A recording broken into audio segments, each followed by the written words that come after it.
Yesu azikubona Yesu hayi hayi qhubile sala sibahlanu ekhaya seqhubile ilasibona bangcwele mama wasindiswa usindiswa untana akasebenzi wabethwa sesifuba esimayini wasindiswa umama wayeka kwa6 esikolweni iqhubile bangcwele ngiyaxolisa wayeka kwa6 esikolweni wasindiswa umama uhlelelo ehlela phela umama utata wabethwa sesifuba kwanyanzeleka abuye ezimayini azohlalela le akho source ya income tata walomfana ophethe ifundo wabaleka wezekhaba ezofuna umsebenzi washiya isikole kwa-7 kutana Facebook esekhaya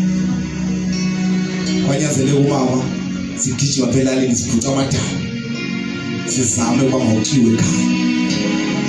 haleluya kodwa wathi basindiswe wathandaza uThixo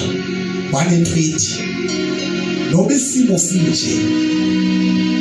jamfuna umthando ofundile yapha noma sister wami wapasa u10 ngo1994 sanga ecollege because imali engekho haleluya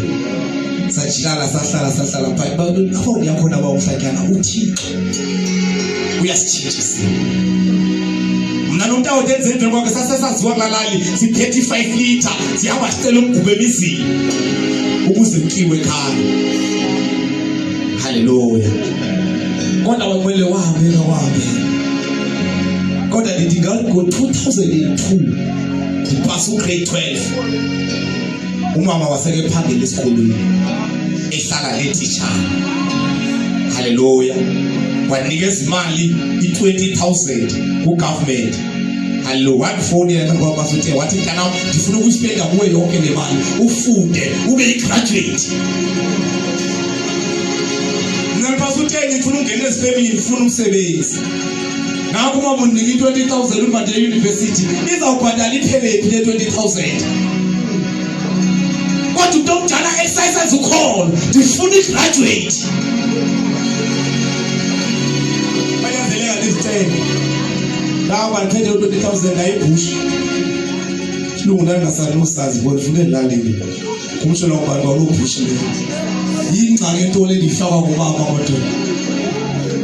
angifikayo phana ndiyaba nomdadewethu wathi ngicela ume phandle ndokuthethela ngoba uzobuya ungafana wabuya kuthiwa uthathiwe kuthiwa uzakwenza ibicom nto ndathi kodwa ngingavanga ngoba kuthiwa ndizayiqala ngabi yini endiyifakwa egxakeni okulexhekwa sana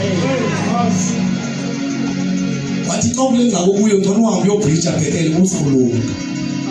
kodwa ndiphethe isimbolo eshikriti mnetsi nansi ingxaka esilungwini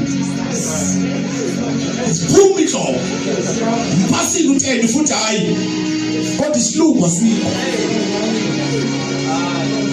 ngahamba nawo ubhritsha ecollege lapha eKutho college xa ngifikayo phakathi kwakho uzobhritsha apha necollege imi college neCape Technical zangekabikho i-CVTs kwakuseyi-Cape Technical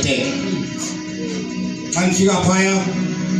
sakwiclass ye-English for iveki yonke ndangevona ukuthiwa yaqoba i-stress endinaso kodwa umzali emva unento ethi ndifuna igraduate and uyithandazele lento kwiveki elandelayo sangena kwiclass ye-maths sasingenayo ngabe sendinomsindo walelehlo ohlazo endijongene nalo apho ngayithi chibi namnikeza akekho waphakama emveni kwam bayithatha lakhalati layijonga labomhayi ufuna lokho asonto ubhitsha lo nto kwamse Cape bandisi ngoba beneconnection yofaka neCape Technical ebonayo urate wala ngembuza iba ufuna napha namamba encinci phana pha wanibamba apha oyingxaki English strong lethemba ibali yahamba kodwa yeyimali aphumi apha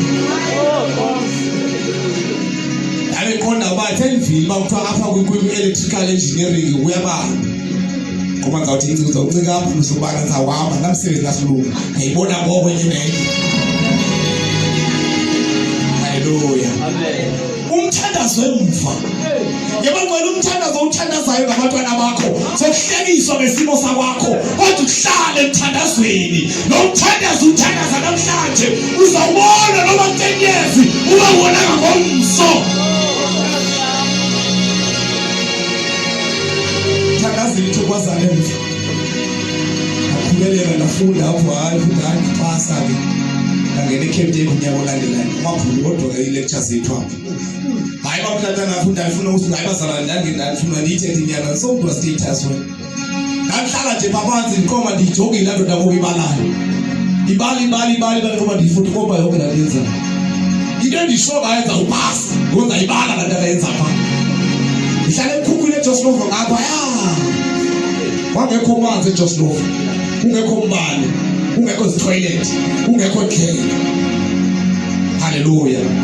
njengoba lapho toilet ke ngofuneka xa usithi wathi zabana sisi zawolala uthatha inhlabo ibidele ukuqhubisa isisu ifunde khente ngelo xesha ndijongene nayo namhlanje ubamdela uThixo funda ngokuhlatha 2006 ngabe ngifoni ngithi wasana mama iphupha lakho lifezekile wafumena amatikiti mathathu yoba ndagraduate kalinyuka ntomdala nyuka ndifuna ndihamba ka-red carpet ndifake igawuni ubukhona iphupha lakho lifezekile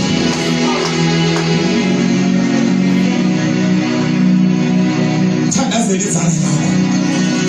thandazela abantu bakho asikhonza ibhali bantwini sikhonza uThixo sitshintsha isimo sebenzela phakela ukuthi akazaphala amatheko seyikhulile abantu bepolisi phakela amatheko ekhaya ngosizo zodaka zonke into yokuqala before ndithenga imoto nezinto zakho uzosekhaya ngelivuka segethile iplaster xa uzosekhaya mathula ize iphupha lokudala bayeka bahlekisa ngesimo sakho namhlanje bayeka bahlekisa ngekhaya lakho namhlanje bayeka bahlekisa ngento ofeyisene nazo manje uThixo usuka phezulu haleluya no ngone nithetha ukuhlobo ethetha ayikhaisi manje kodwa uThixo uyasitshintsha isimo haleluya noma ndingathi mhlawumbe ndindoda igraduate ekhaya abantu abagraduate khona xa ufikayo kulalala uqala ekhaya kwabhuti wami uye ekhaya yakwabrother wami kanti sakhe ilokishi la ndawo ndiyenza ndinjoka namhlanje umama nesinyembezi ngoba sasinyane sinjoka entsazazana bekathi ndikhawele layini kanti ndithakazela inzala yalo zange ndihlale kwimenshi kodwa abantu abami bazawuhlala zange ndizidrayive imoto ezinkulu kodwa bazahamba ngentombokini